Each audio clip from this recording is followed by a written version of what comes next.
Halo Shalom Bapak Ibu Saudara, kembali kita bertemu di dalam ibadah online di Zion Church of Christ ini. Dan saya bersyukur bahwa kita masih diberikan kesempatan oleh Tuhan untuk kita boleh beribadah apapun situasi, apapun kondisi yang kita hadapi pada hari ini.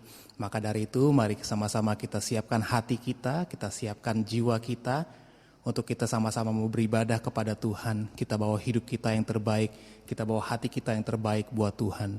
Sama-sama kita berdoa. Kami bersyukur Tuhan buat kesempatan yang indah ini. Pada saat kami menonton acara ibadah online ini ya Tuhan. Kami bersyukur untuk kesempatan yang telah Tuhan berikan bagi kami untuk kami kembali datang kepadamu Tuhan. Untuk beribadah di hadapan-Mu. Terima kasih ya Tuhan untuk kasih setiamu ya Bapa yang tidak pernah berkesudahan dalam kehidupan kami. Kami bersyukur punya Tuhan seperti Engkau. Maka pagi hari ini Tuhan kami datang di hadapan-Mu. Kami membawa hati kami Tuhan, kami membawa hidup kami. Sebab dengan apa kami balas kasih-Mu ya Bapa, selain dengan memberikan hidup kami yang terbaik sepenuhnya hanya untuk nama-Mu saja ya Tuhan. Maka kami berdoa Tuhan biar ibadah ini pagi hari ini Tuhan boleh berjalan dengan baik. Dan hati kami terfokus tertuju hanya pada Tuhan saja. Terima kasih ya Tuhan, hanya di dalam nama Yesus kami telah berdoa dan mengucap syukur sama-sama kita yang percaya kita katakan. Amin.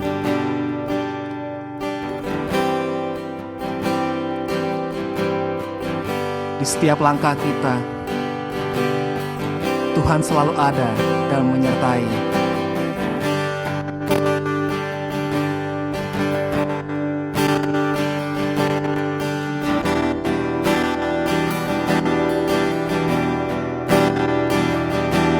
Di setiap langkahku, tangan-Mu menuntun langkahku. Karena Kau pelita hidupku yang selalu bersinar dalamku. Kasih-Mu sempurna, selalu baru tiada habisnya. Apapun cerita hidupku, janji-Mu tak Kau tinggalkanku. Ku percaya Kau Tuhan atasku, ku serahkan semua masa depanku. Ku tak akan takut, hidupku aman di dalam-Mu.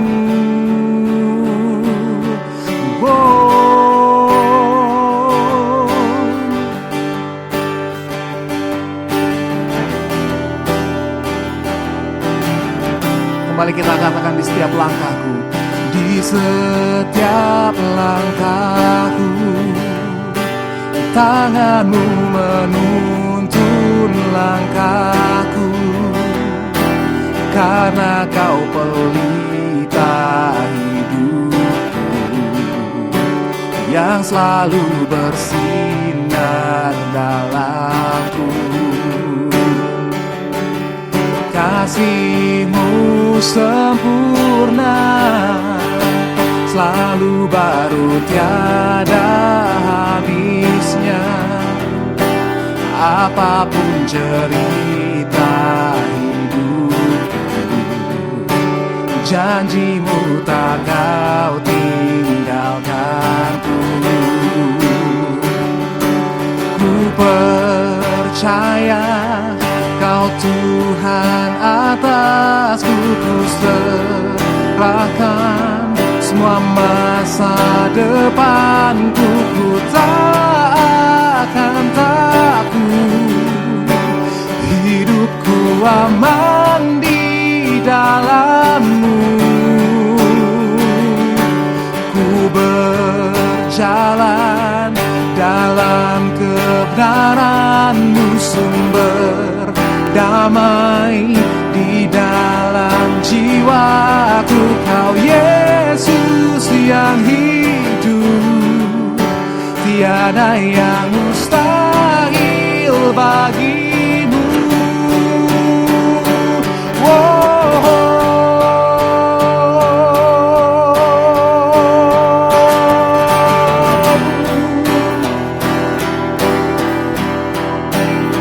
tiada yang mustahil bagimu Tuhan.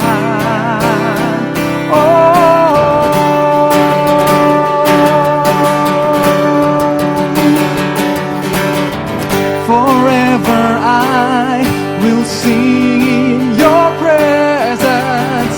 Forever I will trust in your name. Your will be done.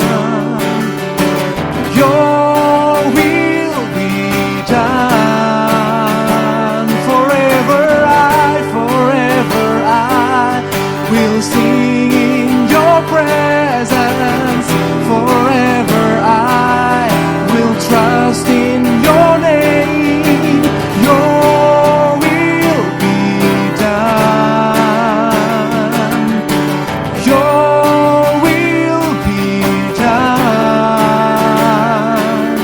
Ku percaya Kau Tuhan atasku, ku serahkan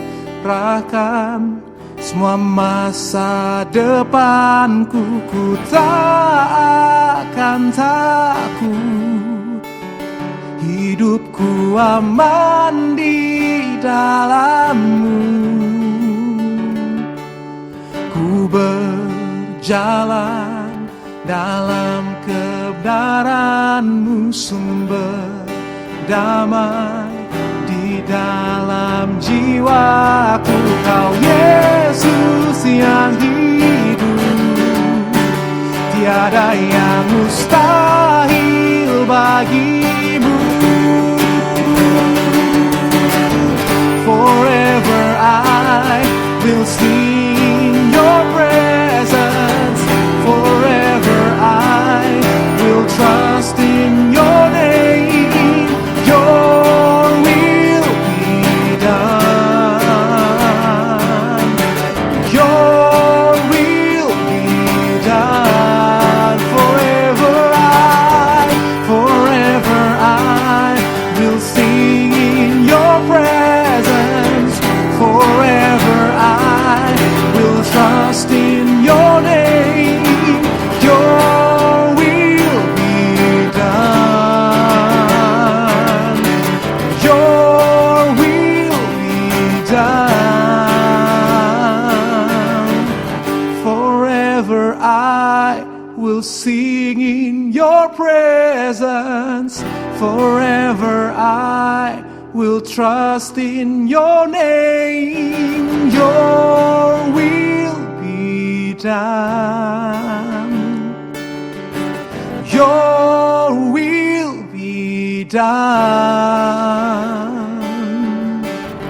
Forever I will sing in your presence. Forever I will trust in your name. Your will be done. Your will be done.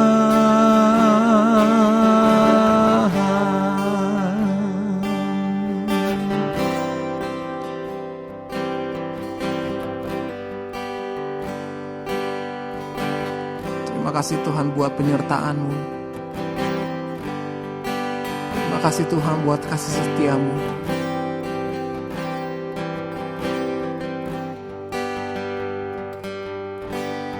Dan kini kami percaya Tuhan, bahwa tiada yang mustahil bagi Tuhan.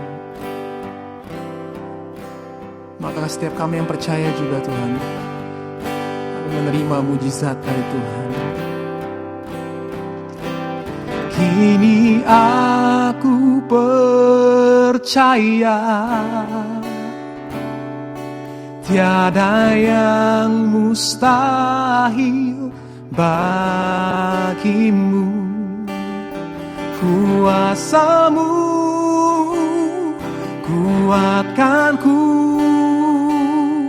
dasarku berharap. Kini aku berserah pada rancangan-Mu bagiku. Ku ikuti panggilan-Mu, ku kan setia sampai akhir hidupku.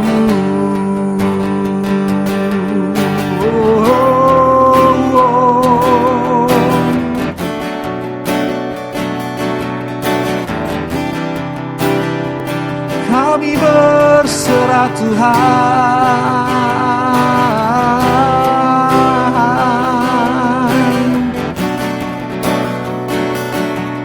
Sama-sama kita katakan, Bapa, Engkau mengenalku. Bapa, Engkau mengenalku lebih dari siapapun. Engkau tahu ceritaku dan isi hatiku. Tak peduli masa lalu, Engkau tetap memilihku. Akan ku sempurnakan jadi karya yang indah. Kini aku percaya tiada yang mustahil bagimu. Kuasa-Mu kuatkanku, dasarku berharap. Kini aku berserah pada rancangan-Mu bagiku. Ku ikuti panggilan-Mu, ku kan setia sampai akhir hidupku.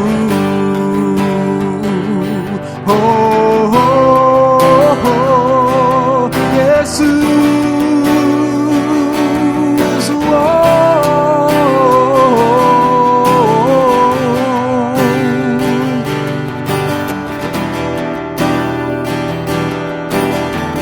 Kembali sama-sama kita mau katakan, Bapa, Engkau yang mengenal kami.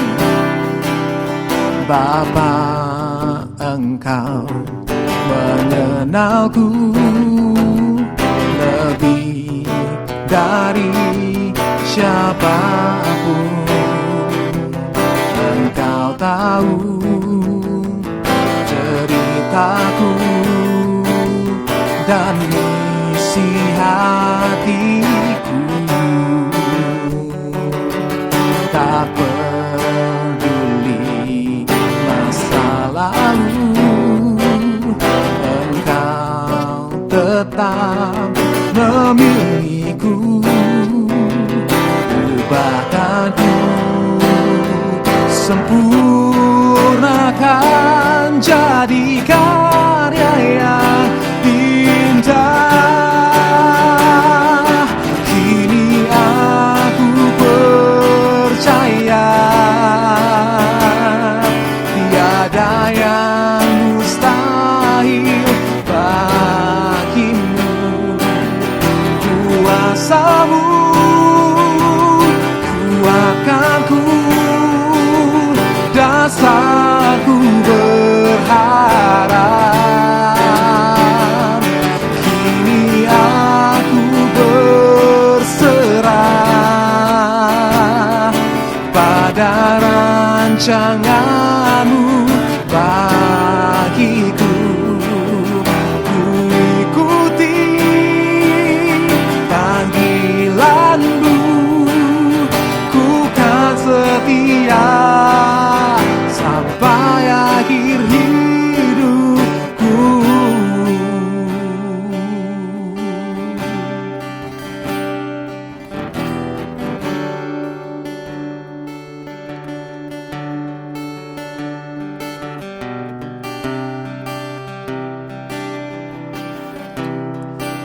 kami kan setia. Oh, kepadamu Tuhan. Oh,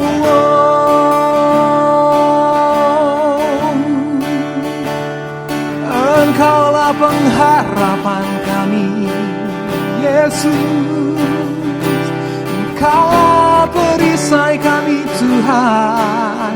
Oh, oh, oh, Tuhan. Terima kasih. Oh, Yesus, Tuhan. Haleluya, haleluya, Yesus.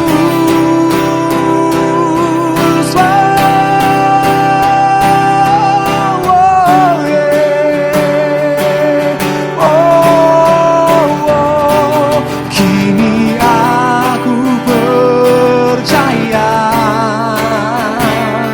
tiada yang mustahil bagimu. Kuasamu kuatkanku, dasarku berharap. Kini aku berserah pada rancanganmu bagiku. Ku ikuti panggilanmu, ku kan setia sampai akhir hidup. Kini aku percaya tiada yang mustahil bagimu. Kuasamu kuatkanku, dasarku berharap. Kini aku berserah pada rancanganmu bagiku. Ku ikuti panggilanmu, ku kan setia sampai akhir hidupku. Ku ikuti panggilanmu, ku kan setia sampai akhir hidupku.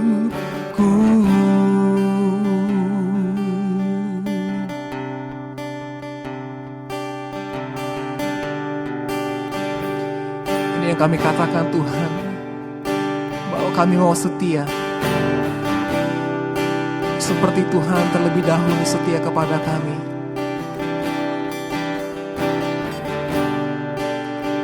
Terima kasih Tuhan. Terima kasih buat kasih setiamu yang tidak pernah berkesudahan dalam kehidupan kami, Yesus. Apapun badai cobaan, tantangan yang kami lalui, Tuhan, kami tahu Engkau bersama-sama dengan kami. Engkau telah memberikan kepada kami setiap kemenangan dan jawaban atas setiap doa dan pergumulan kami, Yesus. Oh, terima kasih Tuhan, terima kasih Yesus. Oh, kami bersyukur Tuhan, kami berterima kasih buat kasih setiamu di dalam kehidupan kami.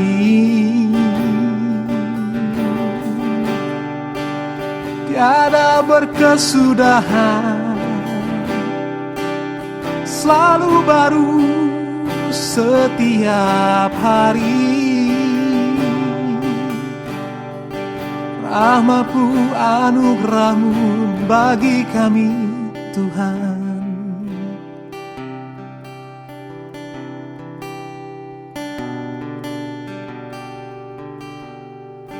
Maka pagi hari ini Tuhan, lebih dalam lagi kami mau menyembah-Mu Yesus. Diam di hadirat-Mu Yesus. Karena kami tahu Tuhan, hadirat-Mu begitu indah dalam kehidupan kami. Maka sampai kapanpun kami mau bersekutu di dalam-Mu ya Tuhan. Terima kasih Yesus.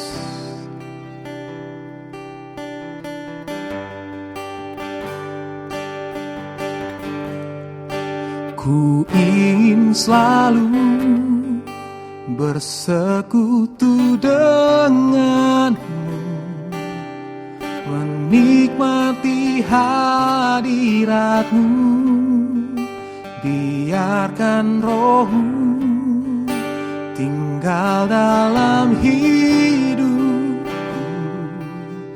Sungguh indah bersama-Mu, ku ingin selalu bersekutu dengan-Mu, menikmati hadirat-Mu, biarkan Roh-Mu tinggal dalam hidupku. Sungguh indah bersama-Mu, ku ingin selalu bersekutu dengan-Mu, menikmati hadirat-Mu, biarkan Roh-Mu tinggal dalam hidupku. Sungguh indah bersama-Ku, ingin selalu bersekutu dengan-Mu, menikmati hadirat-Mu, biarkan Roh-Mu tinggal dalam hidupku. Sungguh indah bersama-Ku, ingin selalu bersekutu dengan-Mu, menikmati hadirat-Mu, biarkan Roh-Mu tinggal dalam hidupku. Sungguh indah bersama-Mu, sungguh indah bersama-Mu, sungguh indah bersama-Mu,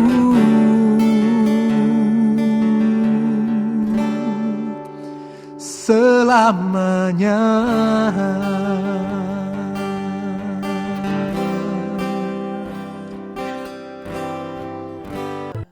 Terima kasih Tuhan Yesus, terima kasih Bapa.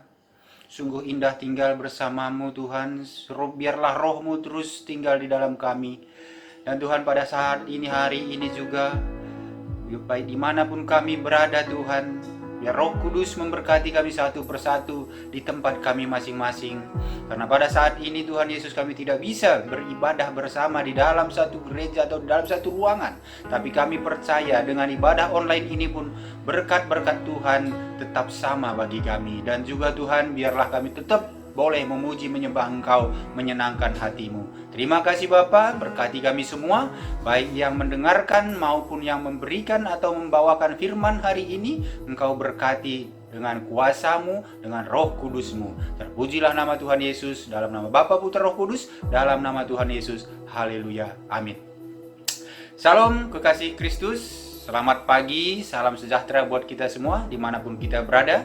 Kita tetap mengucap syukur kepada Tuhan, karena walau dengan kondisi sekarang ini kita tahu ya keadaan tidak aman.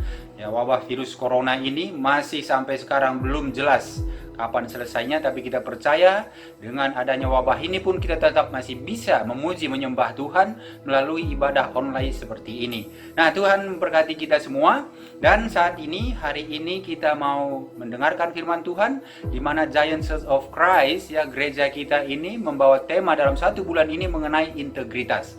Bagaimana integritas ini? Mari kita lihat ayat renungan kita minggu ini. Ayat renungan kita dalam minggu ini diambil di Filipi 4 ayat 8. Dikatakan, jadi akhirnya saudara-saudara, semua yang benar, semua yang mulia, semua yang adil, semua yang suci, semua yang manis, semua yang sedap didengar, semua yang disebut kebajikan dan patut dipuji, pikirkanlah semuanya itu. Haleluya, amin. Nah, saudara sekalian, dari ayat renungan firman ini kita tahu ya Tuhan menyuruh kita untuk berpikir positif. Nah, jadi salah satu dari integritas itu nanti berpikir positif. Kita disuruh berpikir yang benar, apalagi kondisi yang sekarang ini. Kondisi yang tidak nyaman, kondisi yang tidak aman, tentu pikiran-pikiran kita banyak yang terpengaruh. Tetapi melalui ayat renungan firman ini, ya Tuhan menyuruh kita untuk memikirkan hal-hal yang baik. Saya percaya ayat renungan ini memberkati saudara sekalian.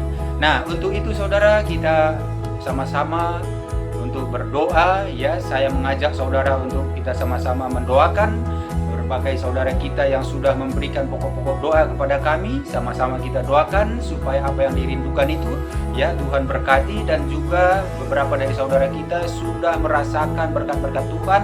Ini juga sebagai ucapan syukur, kita mengucap syukur pada Tuhan. Mari kita sama-sama berdoa. Bapa, dalam nama Tuhan Yesus kami mengucap syukur, terima kasih Bapa. Kalau pagi hari ini kami masih boleh memuji menyembah Tuhan bersama saudara-saudara kami seiman.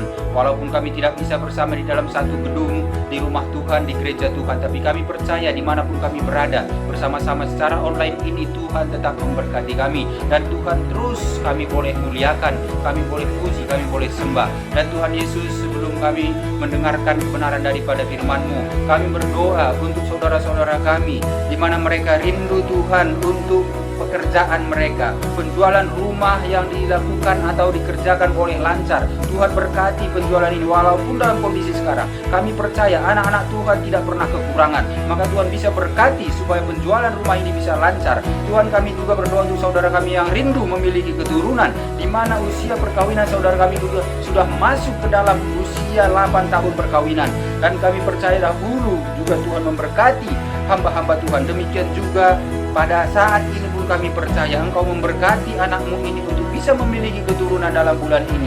Tuhan Yesus, kami juga berdoa untuk saudara kami yang sekarang ini lagi menyusun skripsi.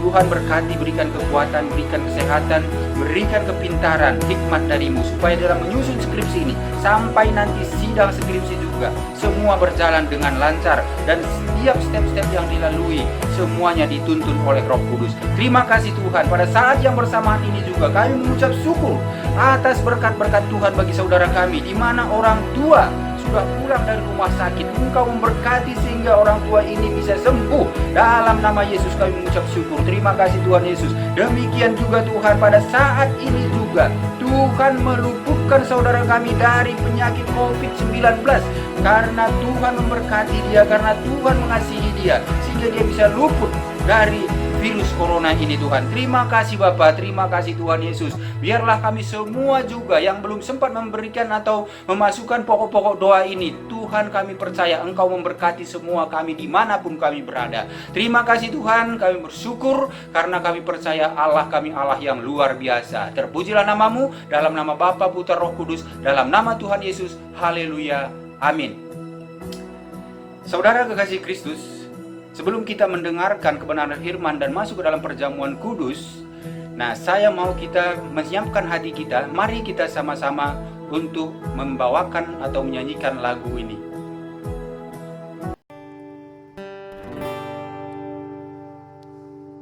Terima Maka kami buka hati kami Tuhan. Kami sambut kebenaran firman-Mu. Kami sambut kuasa Tuhan di balik tubuh dan darah-Mu ya Bapa.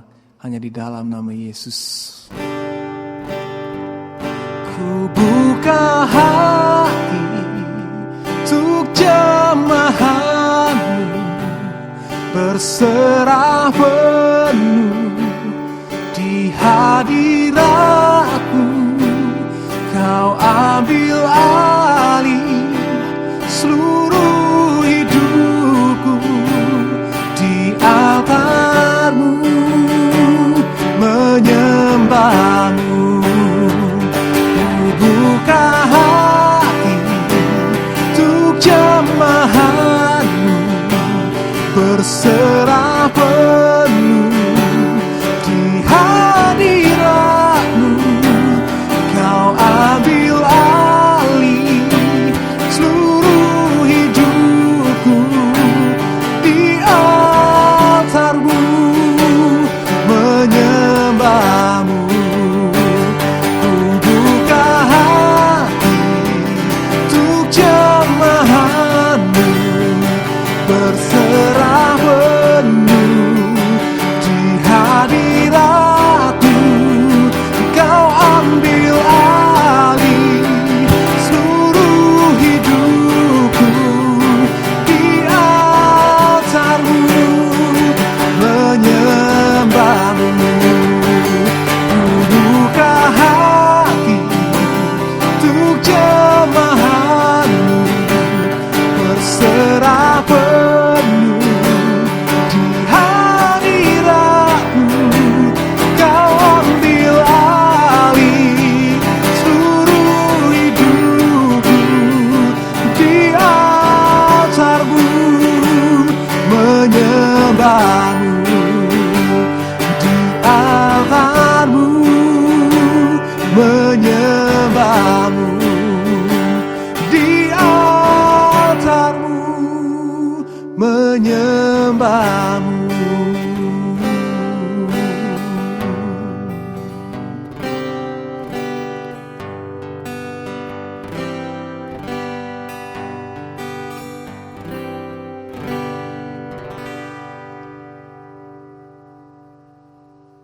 Puji nama Tuhan, sungguh berbahagia di pagi hari ini. Saya percaya bahwa ketika kita menaikkan pujian penyembahan, pada saat kita mengangkat tangan dan bersyukur atas anugerah yang Tuhan sediakan, saya percaya bahwa Tuhan bertahta di atas pujian penyembahan umat-Nya. Hati kita bergirang, hati kita bergembira, meskipun kita ada di rumah, tetapi kita menikmati hadirat Tuhan yang luar biasa. Dan saya percaya juga di dalam doa-doa yang telah kita naikkan, di dalam prayer request, yaitu ada beberapa pokok doa yang telah kita naikkan, doa orang benar, saya percaya, yaitu besar kuasanya. Dan juga kesaksian-kesaksian, yaitu di dalam praise report, kita melihat bagaimana orang-orang yang telah dijamah Tuhan, mereka yang telah dilawat Tuhan. Saya berdoa, biarlah di pagi hari ini juga setiap kita semuanya selalu mengalami lawatan Tuhan, selalu diberkati, dan tetap sehat, tetap sejahtera, tetap di dalam kemurahan Tuhan. Kita pagi hari ini kita akan mulai terlebih dahulu dengan sakramen tubuh dan darah Tuhan Yesus. Mari siapkan, yaitu roti dan anggur di tangan saudara. Kita akan berdoa terlebih dahulu dengan sakramen tubuh dan darah Tuhan Yesus. Saya terlalu yakin dan percaya bahwa proteksi Tuhan buat orang-orang yang percaya di akhir zaman, bahwa Anda dan saya yang tinggal di dalam Kristus, Kristus tinggal di dalam diri kita, maka saya percaya bahwa tidak ada kuasa apapun di bawah kolong langit ini yang bisa memisahkan kita dari Dia, ataupun yang bisa merusakkan Anda dan saya. Kita semuanya aman dalam proteksinya Tuhan. Terutama pada waktu kita ada di dalam Kristus, Kristus ada di dalam kita, hati kita sejahtera, hati kita berbahagia, dan hati kita bersuka cita. Dan ingat baik bahwa hati yang gembira adalah obat yang manjur yang selalu menyehatkan setiap kita. Mari kita berdoa sebelum kita masuk dalam sakramen tubuh dan darah Tuhan Yesus. Kami bersyukur Tuhan di pagi hari ini, kami percaya bahwa lawatan Tuhan beracara bagi kami bersama dengan keluarga dalam pujian penyembahan yang kami naikkan. Kuasa Tuhan, kemuliaan Tuhan, yaitu turun, menjangkau, menjamah, mengurapi kami. Hati kami bergembira, kami bersuka cita, karena kami percaya kami punya Tuhan yang hebat, kami punya Tuhan yang luar biasa yang bersama-sama dengan setiap kami. Maka karena itu Tuhan, kami akan bersatu dengan tubuh dan darah-Mu. Maka nyatakan kuasa, dan kami mengimani bahwa kami tinggal di dalam Tuhan, Tuhan ada di dalam kami. Apa yang kami minta, apa yang kami doakan di dalam Tuhan, jaminan Tuhan, Tuhan menyediakan jawaban bagi setiap kami. Terima kasih Tuhan Yesus Kristus, Kami siapkan hati kami, sambut tubuh dan darah-Mu dalam nama Tuhan Yesus. Amin. Mari sama-sama dengan saya kita angkat roti ini di atas kepala.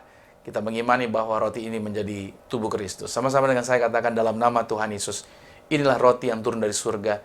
Inilah tubuh Tuhan Yesus Kristus, tubuh yang tergantung di atas kayu salib, yang memberikan kami bersama dengan keluarga kehidupan yang kekal di dalam kerajaan sorga. Yang kedua, untuk menyempurnakan agar tubuhku selalu sehat sempurna, sempurna jiwa rohku akan dibangkitkan pada akhir zaman. Tubuh Tuhan Yesus Kristus yang telah tertombak, tertikam, tergantung di atas kayu salib, agar kami mulai hari ini tidak akan terkapar di meja operasi. Aku tolak pikun, aku tolak lumpuh, aku tolak koma, aku tolak terkapar di ruang ICU. Agar mulai hari ini tidak kanker, tidak tumor, tidak leukemia. Kami tolak segala penyakit berbahaya, bahkan kami tolak COVID-19, tidak berkuasa bagi kami. Karena kami mengimani kuasa Tuhan, mujizat Tuhan, oleh darah Yesus Kristus, yaitu mujizat Tuhan dinyatakan bagi setiap kami dalam nama Tuhan Yesus. Inilah roti yang turun dari surga, inilah tubuh Tuhan Yesus Kristus dalam nama Tuhan Yesus Kristus. Mari kita makan, inilah tubuh Tuhan Yesus Kristus.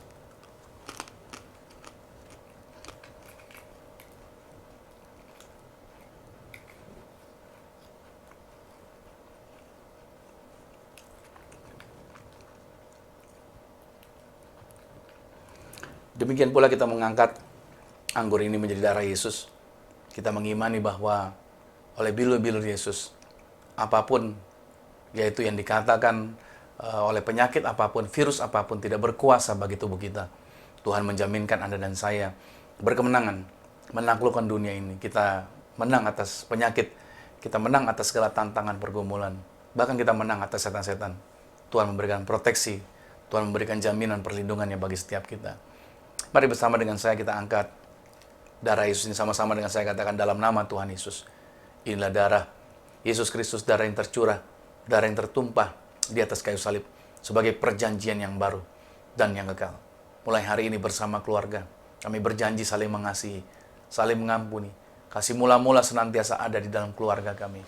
Yang kedua, oleh darah domba Allah, darah Yesus. Maka mulai hari ini kami bersama keluarga. Nama kami tercatat termeterai sebagai warga sorga. Punya rumah di sorga, punya rumah di bumi, tidak mengembara. Dimanapun kami berada melangkah dijagai pasukan malaikat. Aku tolak santet, aku tolak hipnotis, aku tolak kuasa gelap. Rancangan orang jahat tidak berkuasa bagi hidup kami. Dimanapun kami melangkah dijagai pasukan malaikat, bebas dari maut. Yang ketiga, oleh bilur-bilur darah Yesus. Maka mulai hari ini dari kepala sampai telapak kaki, kami diciptakan yang segambar sama seperti Tuhan. Maka tidak akan sakit-sakitan, tidak akan terkapar di meja operasi, menang atas segala virus, menang atas segala penyakit. Kami mengimani oleh darah Yesus, apapun penyakit kami sudah disembuhkan dalam nama Tuhan Yesus yang kami pegang, yang kami kerjakan di dalam karir, bisnis, proyek, usaha, studi dalam pelayanan kami, diberkati lipat kali ganda dari berkat tertinggi yang pernah kami raih dalam nama Yesus. Inilah darah Tuhan Yesus Kristus. Mari kita minum darah Tuhan Yesus.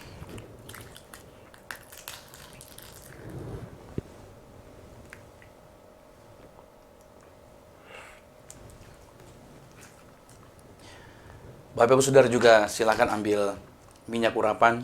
Saya akan selalu mengingatkan kepada Bapak Ibu Saudara bahwa kita bisa melepaskan kuasa karena Tuhan yang memberikan perintah bahwa murid-muridnya diperintahkan untuk menginjil, juga untuk mengusir setan-setan, menyembuhkan orang sakit. Maka mereka dibekali dengan sakramen ini, yaitu sarana minyak urapan.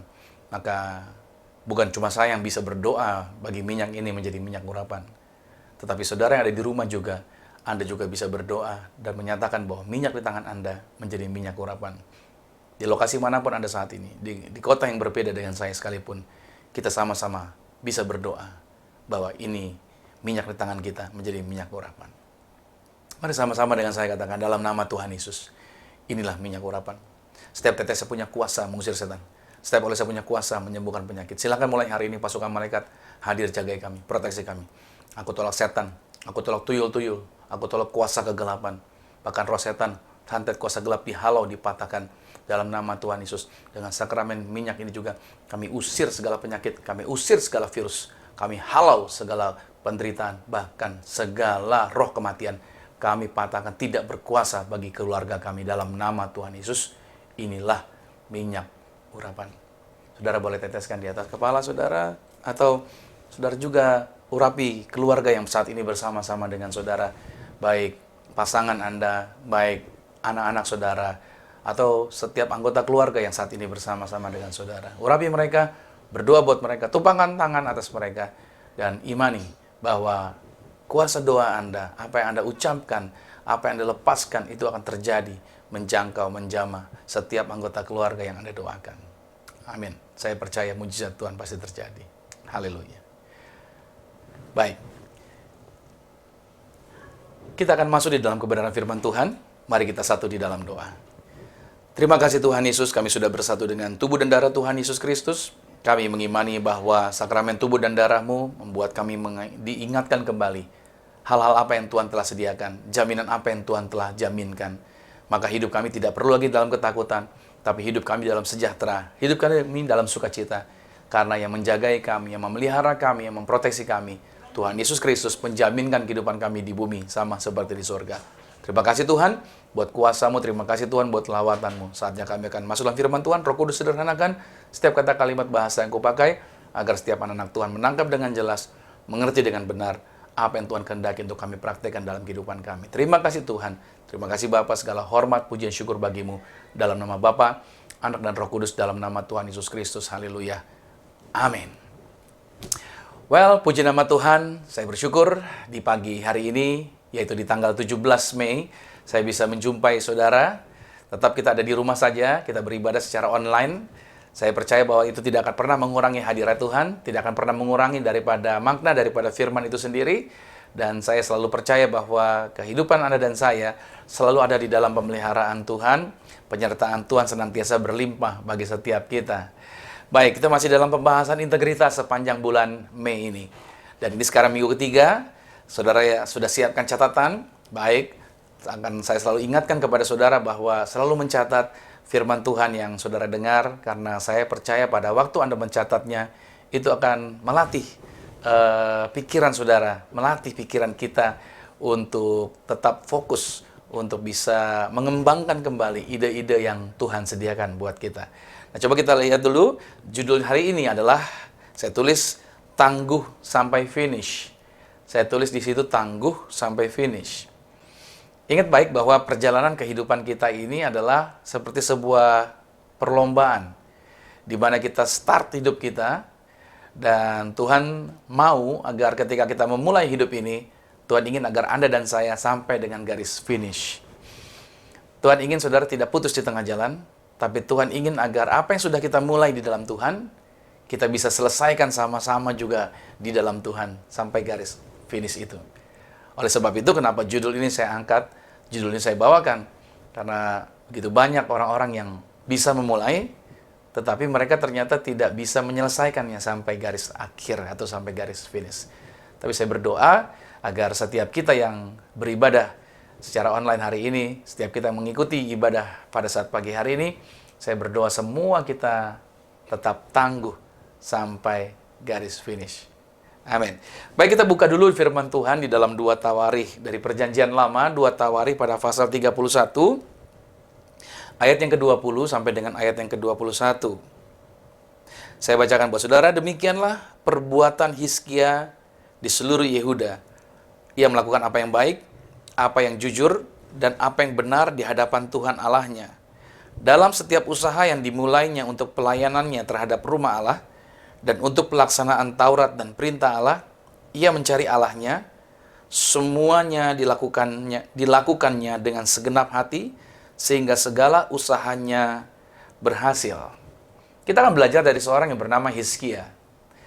Nah, saudara, menjadi berhasil tentunya adalah kerinduan setiap orang dalam segala sesuatu yang dia kerjakan. Bahkan, seseorang rela melakukan apapun demi tercapainya keberhasilan tersebut. Nah, seringkali kesuksesan diukur dari seberapa banyak keberhasilan yang sudah terjadi. Atau kesuksesan juga diukur dari pencapaian yang sudah diraih, atau perolehan yang sudah didapatkan, atau juga setiap level yang sudah dijajaki.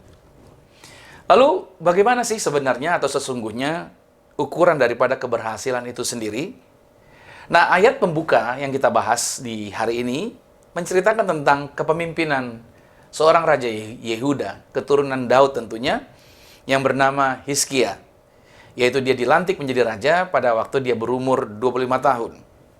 Nah, permulaan Hizkia pada waktu dia menjadi raja, menggantikan ayahnya, Raja Ahaz, adalah dia dengan membuka pintu-pintu rumah Tuhan, serta memperbaikinya, dan dia mendatangkan para imam untuk mengajar, dan dia juga mendatangkan para kaum Lewi, yaitu kaum Lewi ini adalah para pelayan-pelayan yang ada di dalam bait Allah.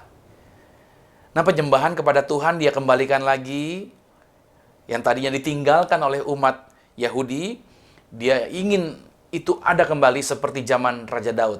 Itu yang dia buat.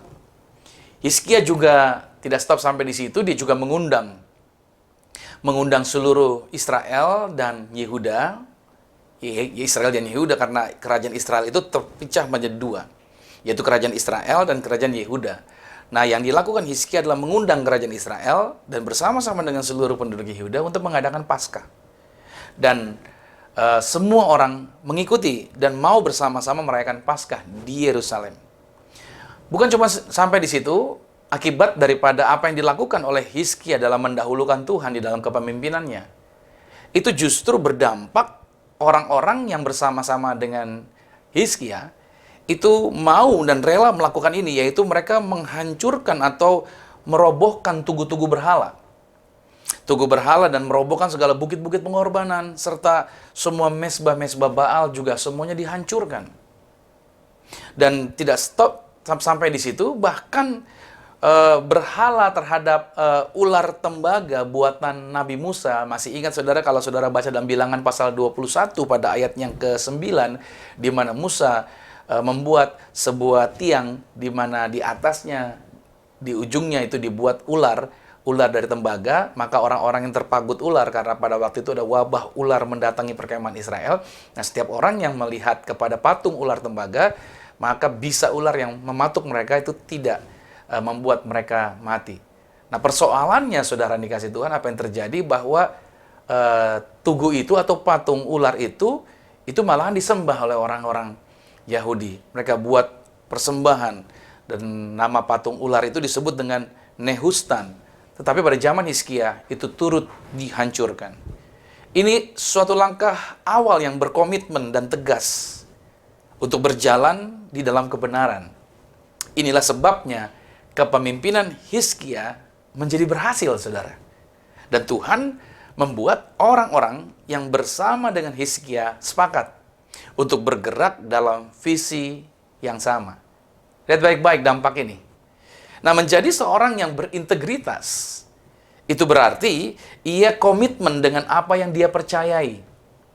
Dan menyadari adanya aturan yang harus disepakati, serta berjuang untuk mau melakukannya secara sukarela dan terus-menerus sampai selesai. Itu menjadi seorang yang berintegritas. Dan terbukti bahwa seseorang yang mau berjalan dalam komitmen untuk hidup dalam kebenaran, memang awalnya kalau kita berjalan dalam kebenaran, langkah tersebut sepertinya tidak mudah ya, kalau kita berjalan di dalam kebenaran. Tetapi ketika kita mau terus menjalaninya, maka hasilnya akan memiliki dampak yang besar, serta membawa pengaruh kepada kebaikan. Itu dia. Pengaruhnya akan berujung kepada kebaikan kalau kita menerapkan untuk mau komit berjalan dalam kebenaran. Tetapi saya jumpai hari-hari ini justru orang lebih cenderung kepada sesuatu yang kelihatannya mengandung kebaikan, walaupun sebenarnya itu jauh dari kebenaran. Nah, banyak orang berpikir begini, nggak apa-apa lah, yang penting dia baik. Walaupun sebenarnya dia tidak hidup sesuai dengan kebenaran firman Tuhan. Tapi banyak orang berpikir, ya dia lebih baik lah, nggak apa-apa lah. Hati-hati saudara, saya mau ingatkan sama saudara, yang baik belum tentu benar. Yang baik belum tentu benar. Tapi yang benar pasti berujung kepada kebaikan. Jadi jangan sekedar lakukan yang baik saja. Tapi saudara harus terorientasinya adalah kepada kebenaran. Saya kasih tulisan ini di layar saudara, dikatakan bahwa Tuhan bukan sekedar ingin kita melakukan kebaikan, tetapi lebih kepada hidup dalam kebenaran. Saya akan lebih pertegas dan lebih pertajam lagi dalam bagian-bagian selanjutnya mengenai bagian hidup di dalam kebenaran. Nah, kita melihat dari kehidupan Raja Yehuda ini. Hizkia telah menjadi raja yang baik. Saya percaya Hizkia telah menjadi raja yang baik. Yang telah melayani Tuhan dengan setia dan dia telah menghidupkan kembali iman rakyatnya. Itu terlihat di dalam 2 Raja-Raja 18 ayat 1 sampai dengan ayat yang kelima. Saudara bisa buka nantinya. Nah, di dalam perjalanan kehidupannya Hizkia, Tuhan memberikan sebuah anugerah yang langka kepada Hizkia. Apa itu anugerahnya? Tuhan memberitahukan kepada Hizkia kapan waktu kematiannya. Coba saudara lihat di Alkitab atau saudara boleh cek berapa banyak sih orang yang kita ketahui dalam sejarah yaitu menerima anugerah seperti Hizkia ini. Yaitu tahu kapan waktu dia akan selesai. Kalau saudara tahu kapan saudara akan selesai, kalau saudara tahu kapan saudara akan meninggal, kira-kira apa yang saudara lakukan? Ya, saya percaya bahwa saudara akan segera berbaikan dengan semua orang. Oke, kalau ada orang yang benci saudara, saudara tidak akan marah sama orang itu dan tidak akan mengingat-ingat apa yang dia pernah buat atas hidup saudara. Kalau saudara tahu kapan saudara akan selesai hidup, saudara pasti akan melakukan semua hal yang benar. Anda tidak akan mau benci orang, Anda tidak akan mau lagi melakukan hal yang salah. Kenapa? Karena Tuhan sudah kasih tahu bahwa kamu akan selesai hidupmu, Tuhan akan jemput. Nah, saudara, bahwa mujizat yang terbesar sebenarnya bukanlah orang sembuh dari penyakit, tapi mujizat yang terbesar adalah menghantarkan seseorang masuk kerajaan sorga. Nah, kalau Hizkia sampai sudah diberitahukan sama Tuhan bahwa dia akan selesai hidupnya, harusnya Hizkia bahagia ya. Harusnya Hizkia senang banget.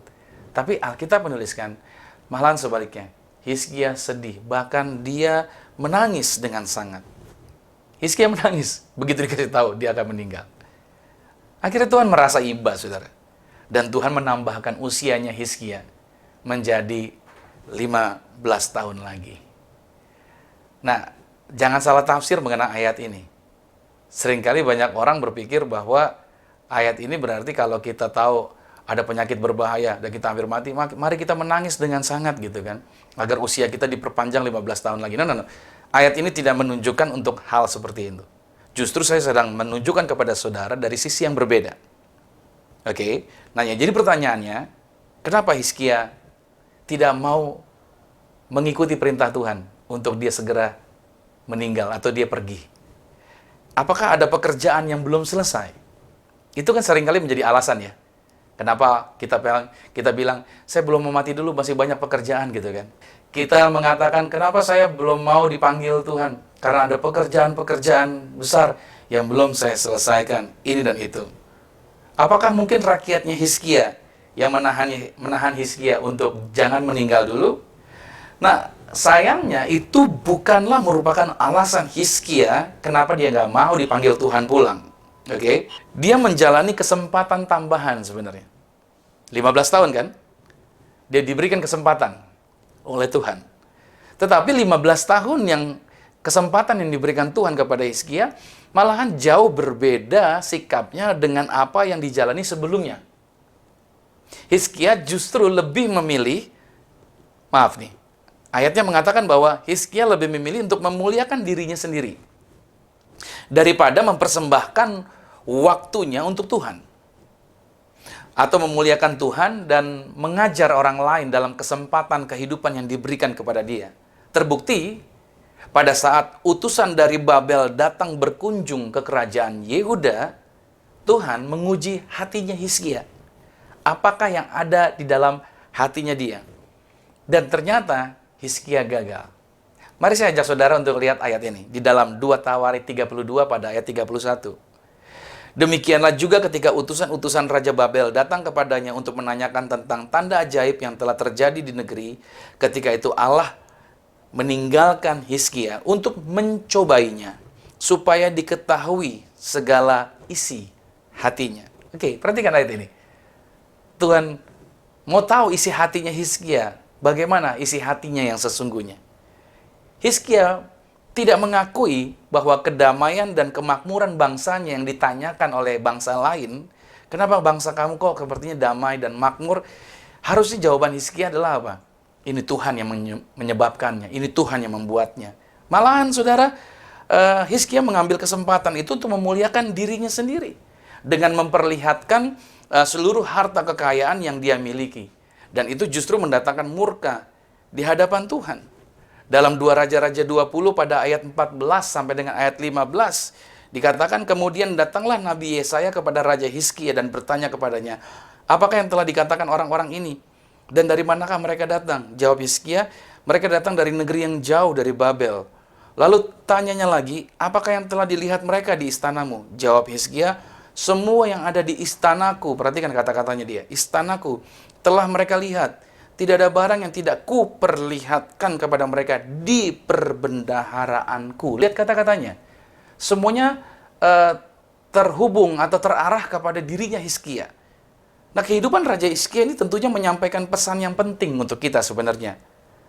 Saat kita akan pergi tidur misalkan, pernah nggak sih kita merenungkan dan yakin bahwa ketika kita bangun atau kita masih mampu melihat hari esok? Pernah nggak kita berpikir seperti itu? Pernahkah kita memikirkan bahwa setiap harinya dalam hidup ini adalah anugerah yang sangat istimewa dari Tuhan? Lihat Hizkia. Semuanya diakui tentang diri dia sendiri. Pencapaian dan segala macamnya. Ataukah setiap harinya kita mengeluhkan keadaan dan segala persoalan yang saat ini sedang kita hadapi di tengah situasi pandemik ini? Apakah kita setiap hari mengeluh dengan persoalan kita? Mengeluh dengan situasi COVID-19 ini? Kita mengeluhkan keadaan dan segala macam setiap kali kita bangun pagi? Atau juga malahan kita memegahkan segala kemampuan diri dan kita memegahkan segala pencapaian yang telah kita lakukan? Nggak asing ya. Saya banyak kali jumpai orang-orang yang berhasil, pencapaian segala sesuatunya, lantas dia mulai memegah-megahkan dan mengakui bahwa itu semuanya karena dirinya yang hebat dan segala macam. Walaupun dalam penyebutannya dia memakai nama Tuhan. Saya berkali-kali menjumpai ada orang-orang yang berhasil di dalam pelayanan mereka. Mereka mulai pakai embel-embel Tuhan, tetapi ujung-ujungnya yang dimuliakan adalah diri dia sendiri. Dan semuanya berujung kepada pemuliaan dirinya. Agar semua orang bukan terarah kepada Tuhan, tapi agar semua orang terarah kepada dirinya. Saya coba mau katakan sama saudara bahwa inilah yang dilakukan oleh Hizkia. Banyak orang yang bisa memulai dengan baik, tapi belum tentu bisa tetap tangguh sampai garis finish. Saya berdoa buat saudara agar kita bukan cuma bisa memulai, tapi kita bisa menjaganya tetap sampai garis akhir nantinya. Dan saya mau ingatkan sama saudara, segala keberhasilan yang ada pada kita, kalau bukan Tuhan yang mengizinkan, itu tidak akan terjadi. Kalau bukan Tuhan yang membukakan, itu juga tidak akan pernah kita diberkati. Coba cek diri kita. Apa hebatnya kita? Apakah kita orang yang hebat banget? Pinter-pinter banget? Kalau kita menjadi hamba Tuhan, bisa terkenal dan segala macam, coba cek lagi. Apakah kita pinter ngomong? Jago bahasa kita? Jago dalam segala hal? Saya cuma mengingatkan, kita selalu banyak kekurangan. Kita selalu punya kekurangan di berbagai area. Tapi kalau sekarang kita bisa mencapai dan bisa menduduki dan dipercayakan sesuatu, itu semuanya karena apa? Karena Tuhanlah yang mengizinkannya. Saya teringat dalam Yakobus 4 ayat 13 sampai dengan 15. Di situ dikatakan bahwa semuanya karena Tuhanlah yang mengizinkannya. Nah, perubahan sikap Hizkia ini berkaitan dengan setiap Anda dan saya. Termasuk saya juga tentunya. Dalam menjalani kehidupan ini. Nah, akankah kita tangguh sampai garis akhir atau garis finish, atau justru kita berhenti di dalam perjalanan kerohanian kita? Ketahuilah bahwa hidup Anda dan saya hari ini adalah kesempatan yang Tuhan Yesus sedang percayakan untuk kita jalani dengan bertanggung jawab. Ingat baik-baik. Kalau kita masih bisa bernafas hari ini, jantung masih bisa berdenyut, nadi masih ada getaran di tangan kita, itu kesempatan yang Tuhan berikan buat kita. Bukan untuk disalahgunakan, tetapi untuk kita bertanggung jawab dengan segala hal yang kita buat. Nah, percobaan terbesar bagi perjalanan iman kita adalah kemungkinannya kita bisa berhenti di tengah jalan. Dalam artian kita tidak setia sampai akhirnya. Sejarah kekristenan mencatat ada banyak orang yang memulai dengan sangat baik, tetapi mereka tidak dapat berjalan sampai akhir atau menyelesaikan imannya dengan baik. Sampai ketika Tuhan menyatakan waktu kita sudah selesai. Ada banyak faktor yang menyebabkan seseorang menjadi kecewa dan akhirnya memutuskan undur dari Tuhan. Nah, pertanyaannya begini. Bagaimana agar kita tangguh sampai garis finish? Ini yang kita bahas. Bagaimana agar Anda dan saya bisa tangguh sampai garis finish. Ingat baik dari Hizkia yang kita pelajari pada hari ini. Nah, Rasul Paulus menuliskan tentang ini, jawaban daripada pertanyaan tadi, yaitu kepada jemaat di Kolose tentang 4 hal bagaimana kita dapat tangguh sampai finish. Langkah-langkah ini saya bagikan buat saudara. Kita buka dulu di dalam Kolose 2, ayat 6 dan ayat yang ke-7. Dikatakan demikian, kamu telah menerima Kristus Yesus, Tuhan kita. Karena itu hendaklah hidupmu tetap di dalam Dia. Hendaklah kamu berakar di dalam Dia dan dibangun di atas Dia. Hendaklah kamu bertambah teguh dalam iman yang telah diajarkan kepadamu dan hendaklah hatimu melimpah dengan syukur. Yang pertama, langkah agar kita tetap tangguh sampai finish nantinya, yaitu pada ayat yang ke-6 dari Kolose pada pasal yang kedua ini. Yaitu yang pertama ini dia, tetap tinggal di dalam Dia. Mari ulangi sama-sama dengan saya, katakan tetap tinggal di dalam Dia. Dikatakan pada ayat yang ke-6, kamu telah menerima Kristus Yesus Tuhan kita.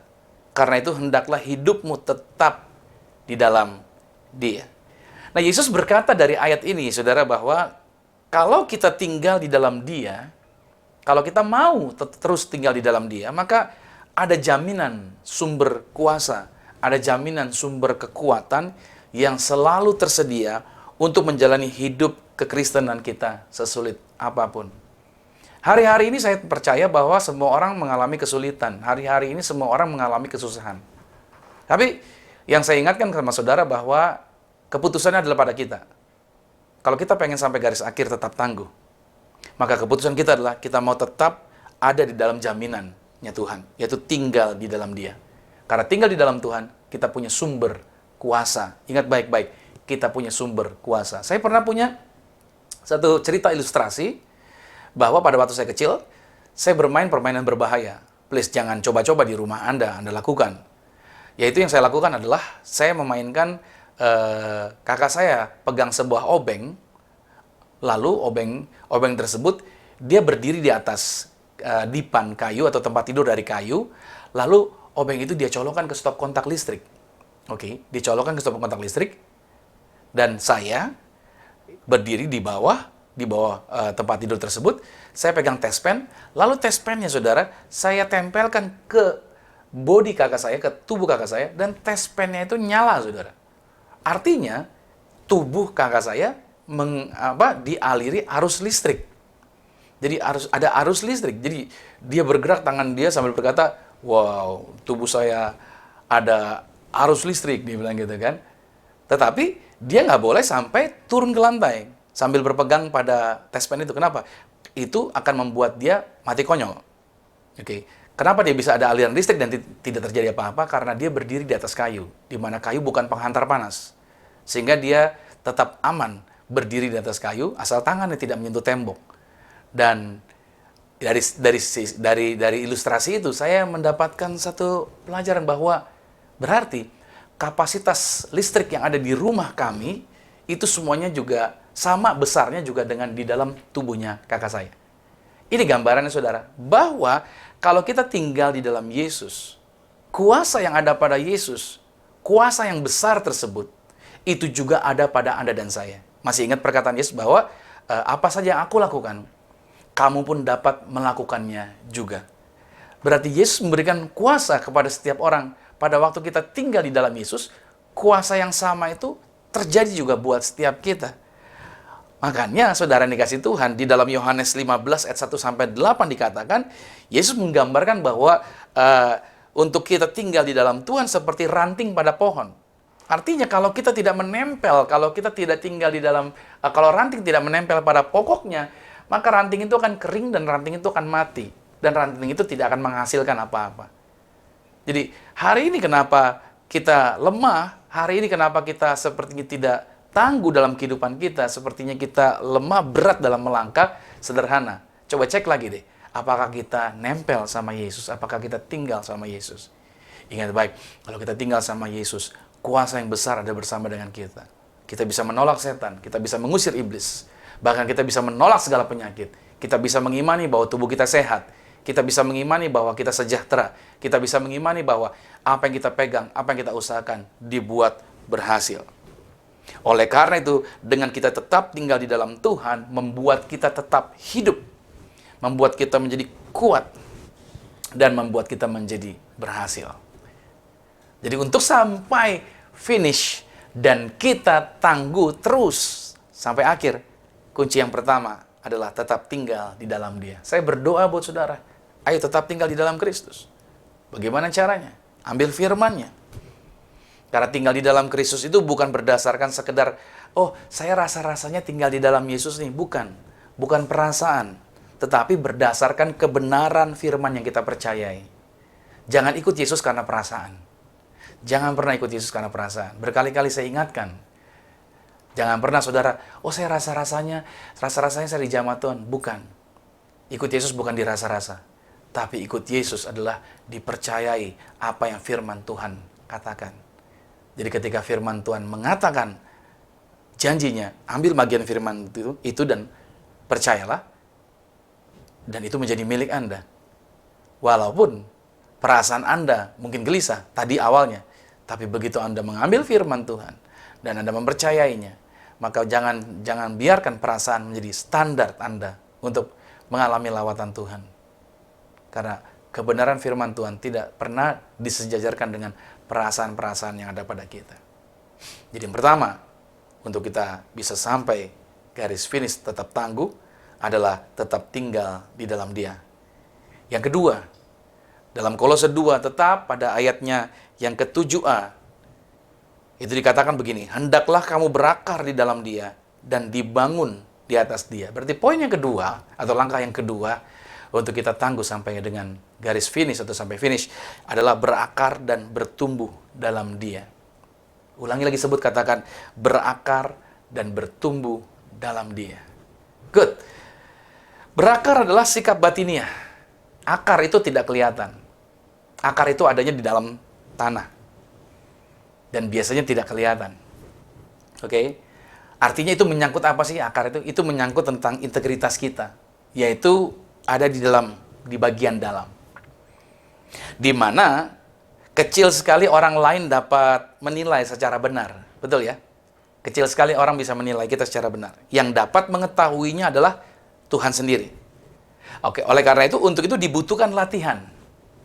Latihan, itu latihan seperti apa? Latihan saat teduh. Setiap hari bersama dengan Tuhan. Ada perenungan firman. Ambil firman Tuhan. Coba baca firman. Praktekkan firman Tuhan. Jadikan firman itu sebagai prioritas setiap hari kita. Kita mungkin di rumah kan saat ini justru lebih banyak waktu kita untuk kita memprioritaskan firman Tuhan. Ayo, jadikan firman Tuhan sebagai bagian yang kita renungkan, kita baca lagi ulang, kita renungkan lagi ulang, terus kita di dalamnya. Karena ini akan membuat kita menjadi orang-orang yang berakar. Bagaimana mungkin kita menjadi orang yang berakar kalau kita tidak melatih diri kita untuk kita secara tekun membangun hubungan dengan Tuhan ini. Lalu saudara, bukan cuma berakar tetapi dikatakan bertumbuh. Bukti seseorang bertumbuh, ini dia.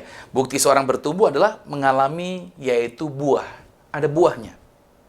Dan buah itu saudara adalah sesuatu yang diamati oleh orang lain. Oke? Buah itu adalah sesuatu yang dilihat oleh orang lain dalam kehidupan kita. Kenapa sih Tuhan meminta kita bukan hanya sekedar bertumbuh biasa, tapi berbuah? Saudara, di masa sekarang ini, saya punya kebiasaan bersama dengan istri, ada teman yang ngajakin untuk kita nanam. Yaitu kita bercocok tanam. Ada tanaman-tanaman yang saya buat pot di depan rumah, cukup banyak juga. Di rumah teman saya memang dia lebih banyak lagi. Saya lihat bagaimana dia menanam dan berbagai macam jenis tanaman yang dia tanam. Dan ada yang menarik adalah pada waktu menanam yang berbuah. Di situ yang menarik adalah pada waktu menanam tanaman itu, begitu tanaman tersebut menghasilkan buah, maka dia sebagai yang mengelola tanah tersebut, yang mengelola tanaman tersebut, rasanya senang. Bayangin saudara, dia senang ngelihat, ih berbuah loh, gitu loh. Dia yang, jangankan dia, kita tetangganya aja ngelihat, ih bagus ya, yang kamu tanam menghasilkan buah itu. Kita aja yang orang lain aja ngelihat senang. Pemiliknya juga senang. Nah, saudara bisa lihat gak? Ini gambarannya bahwa kenapa kita diminta berbuah? Karena ketika engkau berbuah, Tuhan senang. Gitu loh.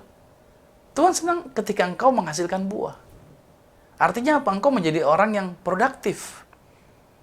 Tuhan tidak mencari orang yang suam-suam, tidak bisa ngapa-ngapain. Karena kenapa sih kita diminta berbuah? Karena setiap kita punya potensi untuk berhasil. Setiap kita punya potensi untuk menghasilkan buah. Dan buah itu menyenangkan hati Tuhan. Dan buah juga dilihat orang. Karena orang akan melihat buahnya. Nah, kalau kita bertumbuh, pasti akan ada perubahan. Nah, buah itu juga mengajarkan tentang ada perubahan ke arah yang lebih baik. Sudah berapa lama kita jadi Kristen? Sudah berapa lama kita jadi orang percaya? Atau sudah berapa lama melayani Tuhan? Oke? Lihat, apakah sudah ada perubahan yang kelihatan? Apakah sudah ada kemajuan yang terjadi? Nah, seharusnya kita berakar dan bertumbuh ke arah yang sama seperti Kristus Tuhan kita. Ingat, patokan kita adalah Tuhan Yesus. Patokan kita bukan artis. Ingat ya, patokan kita bukan foto model. Patokan kita bukan K-pop gitu ya. Patokan kita bukan artis-artis Korea gitu loh saudara. Patokan kita juga bukan para pemain bintang-bintang olahraga, bukan. Patokan kita adalah Yesus. Jadi yang menjadi patokan yang untuk kita bertumbuh dan mengalami kemajuan perkembangan adalah Yesus. Bagaimana caranya? Sebagaimana Anda begitu gemarnya dengan artis-artis dan para bintang film dan segala macam, saudara begitu mengejar dan mengikuti mereka, berita mereka, Anda mau tahu tentang berita mereka. Sekarang ini saya kasih tahu, cari tahu tentang Yesus, perdalam tentang Yesus, tekuni tentang Yesus. Maka ketika Anda memperdalam tentang Yesus, Anda akan menjadi sama seperti Yesus. Khususnya anak muda zaman sekarang. Mereka begitu tergiur dengan berita-berita dari dunia fashion, ya kan? Dunia dengan musik dan dengan artis-artis yang ada di dunia ini yang begitu terkenal. Mereka lebih fokus ke arah itu. Saya cuma mau katakan, artis-artis hebat segala macam. Anda kan nggak tahu kehidupan asli mereka seperti apa. Ya, mereka hidup dalam glamor dan segala macam, yang mereka berpakaian yang indah kelihatannya, gaya mereka dan segala macam. Saya cuma mau katakan sama saudara bahwa apa saudara tahu kehidupan rohani mereka seperti apa? Anda nggak tahu mereka stres seperti apa, kehidupan mereka, tekanan mereka. Maka saya katakan sama saudara, Anda nggak perlu ngikuti mereka. Ikutilah Yesus dalam kehidupan Anda. Ikutilah gaya dan karakter Yesus yang menjadi patokan utama kita. Kenapa? Karena buah diri kita akan dilihat orang, karena kita punya banyak saksi. Ingat baik, kalau engkau melayani Tuhan, kalau engkau katanya ada di gereja, kalau engkau seringkali menulis ayat-ayat firman Tuhan dan kata-kata ucapan, pujian-pujian tentang firman Tuhan, saya cuma mau katakan sama saudara, ingat ada saksi yang melihat hidup kita. Kehidupan kita dilihat orang. Apakah kita jadi berkat atau tidak kehidupan kita? Apakah kita mencontohkan yang baik sama orang sekitar kita atau tidak? Saya cuma diingatkan lagi bahwa jejak apa yang kita mau tinggalkan buat orang sekitar kita. Kalau saya sebagai orang tua, saya harus diingatkan terus adalah apa?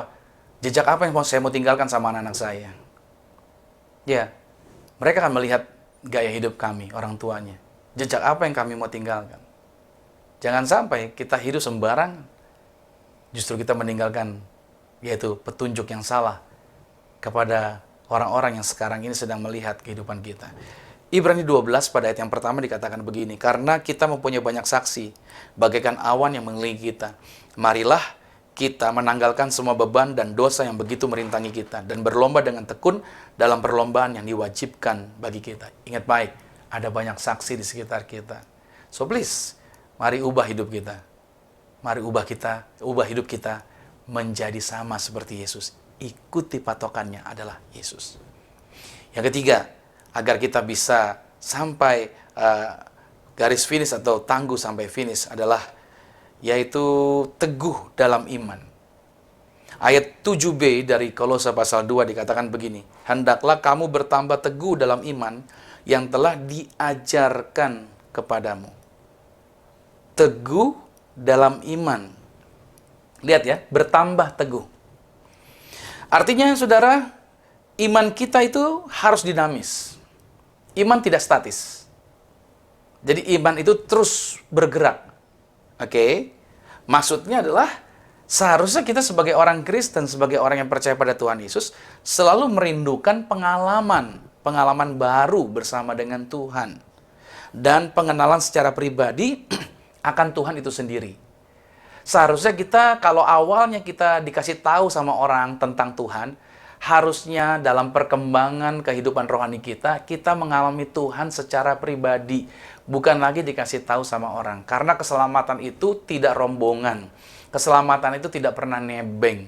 Keselamatan itu pribadi lepas pribadi. Saya akan selalu mengatakan kepada anak saya, kamu nggak bisa numpang sama bapak kamu. Kamu nggak bisa numpang sama orang tua kamu untuk sampai ke sorga. Itu adalah pribadi lepas pribadi. Tanggung jawab pribadinya masing-masing. Nah, saya sebagai orang tua tentunya bersama istri bertugas adalah mempersiapkan iman mereka. Agar mereka punya standar iman, punya konsep iman yang benar. Sehingga mereka percaya bahwa yang bisa menyelamatkan mereka adalah bukan orang tuanya. Tapi yang menyelamatkan mereka adalah Tuhan Yesus. Yang bisa memberkati kehidupan mereka bukan orang tuanya, tetapi siapa? Tuhan Yesus. Nah, kami sebagai orang tua memberikan petunjuk sama mereka bagaimana bergantungnya kami kepada Yesus. Sehingga itu akan menjadi contoh agar mereka juga hidupnya bergantung kepada Yesus. Nah, iman itu bukan sesuatu yang untuk disimpan. Ingat baik ya, iman bukan untuk disimpan, tetapi iman untuk dilakukan. Saya kasih contoh, bicara iman adalah yang kita percayai. Kalau saudara memegang sebuah botol air mineral, saudara percaya, kalau ditanya, apakah Anda percaya bahwa air mineral itu yang ada di tangan Anda bisa menghilangkan dahaga? Kalau jawaban Anda adalah, ya, saya percaya. Maka saya katakan, dahaga Anda tidak akan pernah hilang kalau Anda tidak membuka botolnya dan Anda mulai meminum airnya. Oke, kalau cuma percaya saja, maka tanpa ada perbuatan, maka tidak terjadi apa-apa. Tidak bisa, iman bukan untuk disimpan. Cuman bilang percaya, tapi tidak ada action apapun juga. Yakobus pada pasal 2 ayat 20 berkata begini, hai manusia yang bebal, maukah engkau mengakui sekarang bahwa iman tanpa perbuatan adalah iman yang kosong? Nah, ayat ini mengatakan demikian. Iman tanpa perbuatan adalah iman yang kosong. Cuman percaya Yesus tapi tidak pernah hidup dalam kebenaran. Cuman percaya, ya Tuhan saya Yesus, tapi engkau tidak hidup di dalam apa yang Dia arahkan. Alkitab mengatakan itu adalah iman yang kosong.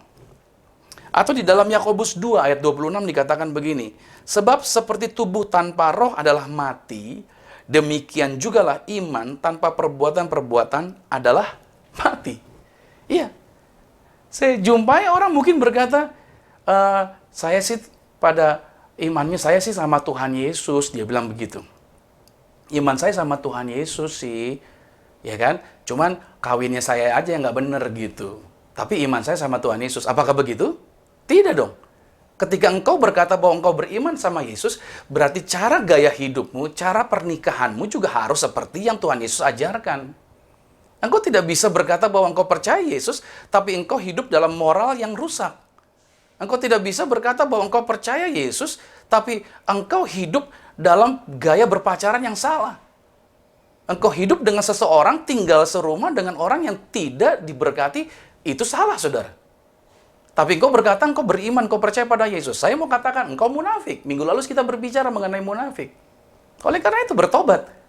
Karena iman bukan sekedar untuk dipercaya saja, tapi untuk dipraktekkan. Mungkin ada orang yang berkata begini, ya walaupun saya masih duniawi, tapi kan sebenarnya kehidupan saya kan saya kenal Tuhan, saya mengenal Tuhan kok dalam kehidupan saya. Ya, mungkin Anda berkata seperti itu.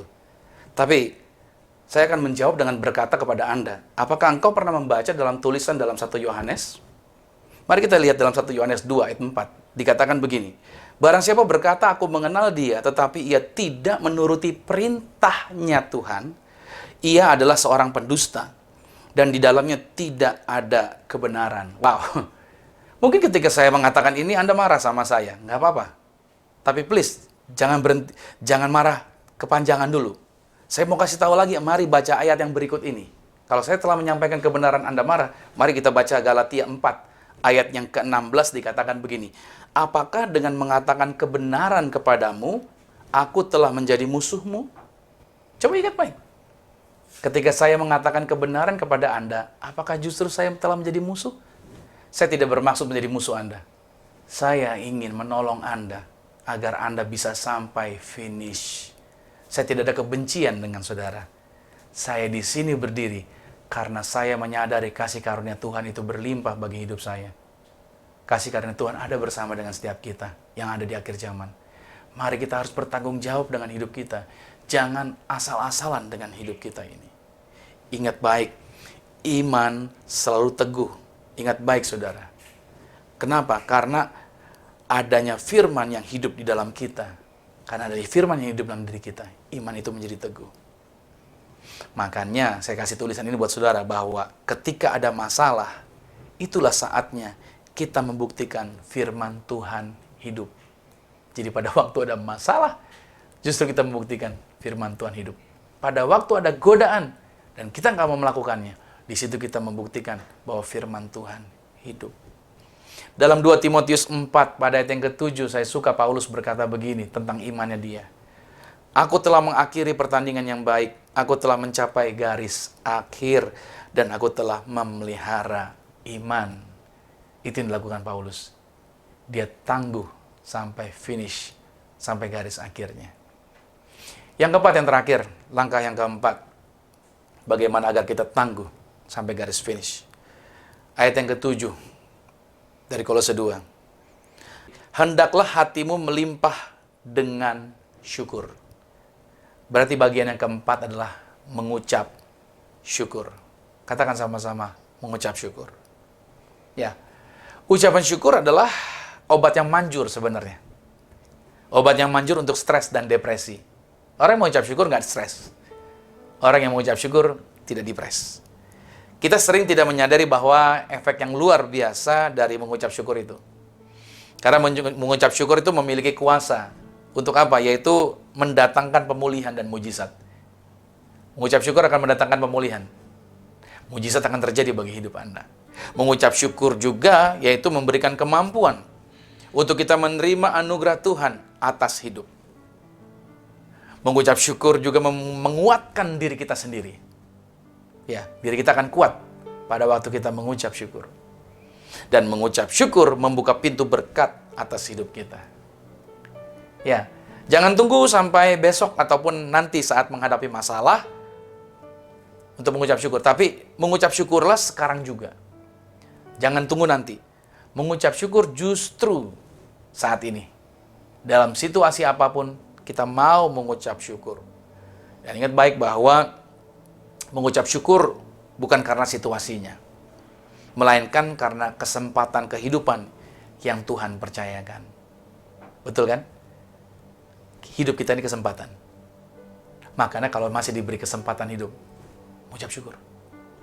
Jangan justru kita malah memaki.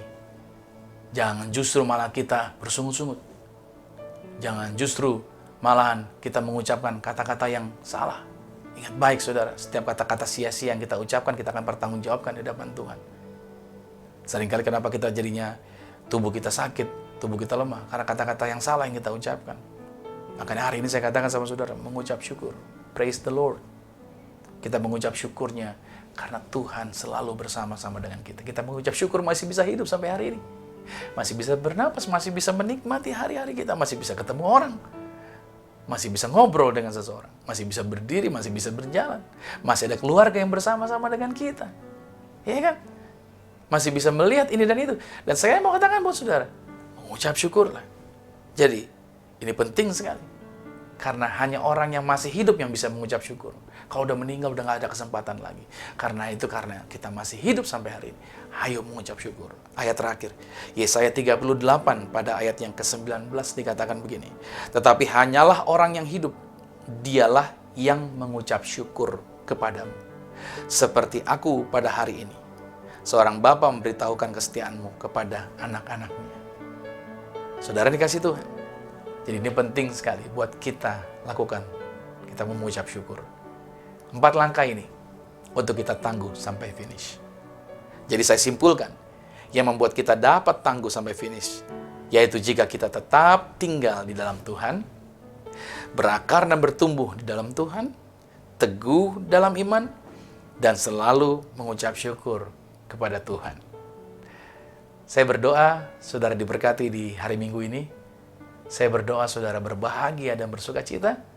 Saya berdoa saudara bukan sekedar jadi pendengar, tapi saudara praktekkan dalam kehidupan Anda. Saya mengasihi Anda. Saya ingin hidup Anda berubah. Saya ingin Anda mengalami kemajuan. Saya ingin Anda mengalami pendewasaan. Saya ingin agar kehidupan kita jadi contoh. Karena integritas akan membawa contoh kepada orang-orang di sekitar kita. Doa saya menyertai Anda, diberkati senantiasa di dalam kemurahan Tuhan. Tuhan Yesus memberkati. Amin. Mari kita berdoa. Terima kasih Tuhan Yesus. Kami percaya bahwa di pagi hari ini kami diingatkan akan firman Tuhan ini. Yaitu kami tangguh sampai finish.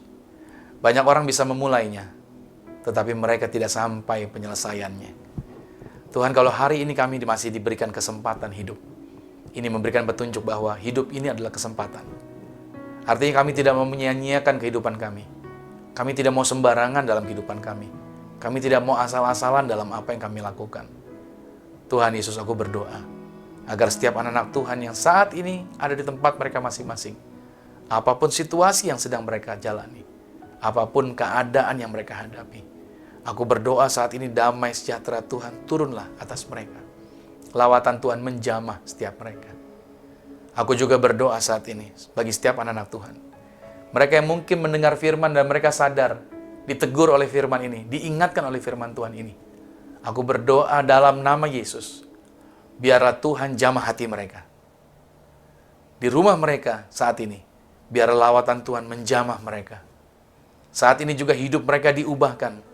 Saat ini juga mereka disadarkan untuk meninggalkan area yang salah. Untuk keluar dari hal-hal yang negatif. Untuk sekarang mereka bukan cuma percaya bahwa Tuhan mereka Yesus, tapi mereka juga menjadi pelaku-pelaku firman yang kembali kepada perkataan firman, kembali kepada konsep firman Tuhan, kembali kepada aturannya firman Tuhan, bukan bergerak menurut petunjuk dunia ini. Sadarkan mereka Tuhan. Kalau hari ini juga setiap jemaat Tuhan diingatkan ada anggota keluarga mereka yang telah jauh dari Tuhan, maka hari ini kami berdoa melepaskan berkat. Kembalikan anggota keluarga kami dalam nama Tuhan Yesus, agar mereka bertobat, agar mereka dilepaskan dari segala situasi yang salah yang mereka geluti, yang mereka ada di dalamnya. Agar mereka keluar dari yaitu jurang maut yang akan memakan kehidupan mereka. Tuhan Yesus, aku berdoa sadarkan melalui siaran ini Tuhan. Sadarkan setiap orang untuk kembali kepada jalurnya Tuhan. Aku berdoa agar setiap orang yang menyaksikan acara ini diingatkan, sadarkan kembali untuk kami bertobat sungguh-sungguh. Untuk kami mau berjalan di dalam kebenaran, melangkah di dalam kebenaran. Kami bukan menjadi Kristen yang biasa-biasa, Kristen yang asal-asalan, Kristen yang semau-maunya. Tapi kami menjadi seorang Kristen yang berintegritas, yang setia melakukan dengan sukarela sampai garis akhir atau sampai finish.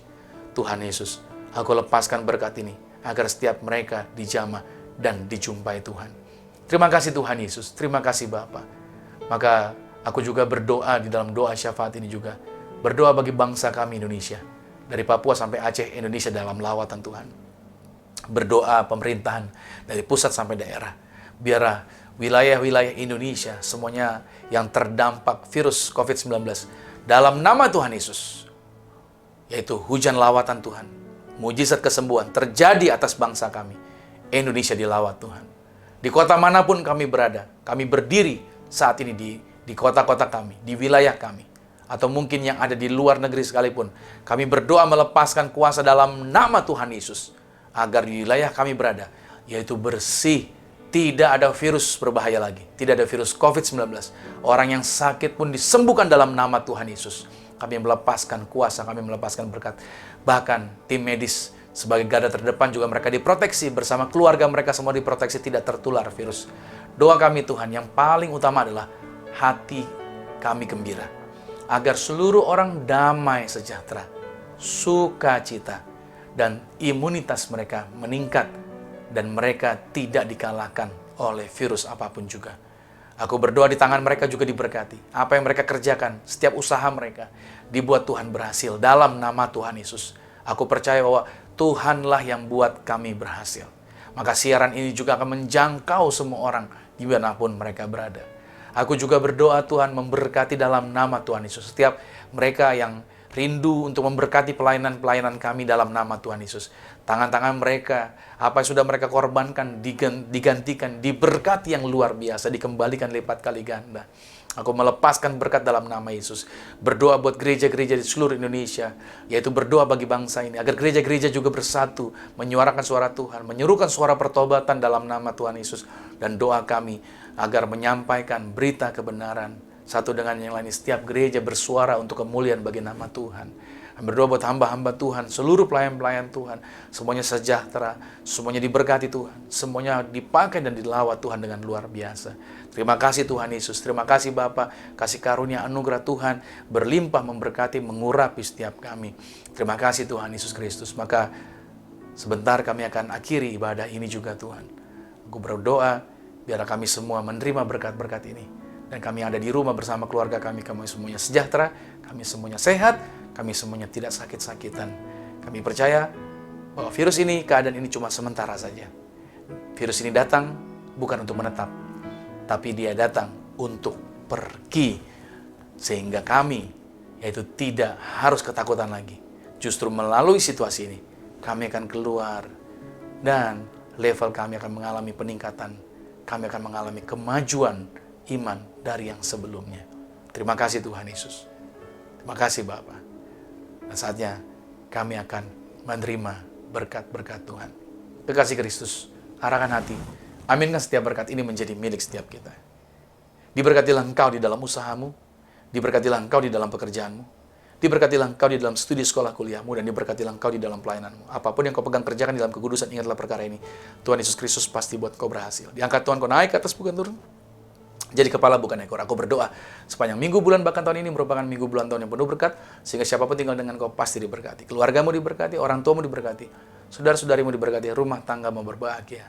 Maka sekarang terimalah berkat anugerah dari Bapa di surga, cinta kasih di dalam Yesus Kristus, kekuatan penghiburan di dalam kuasa Roh Kudus, menyertai mengurapi setiap kita mulai saat ini sampai Tuhan datang menjemput Anda dan saya, keluargamu dan keluarga kita semua sama-sama menjadi warga kerajaan surga yang percaya. Sama-sama dengan saya katakan, amin. Haleluya. Puji nama Tuhan.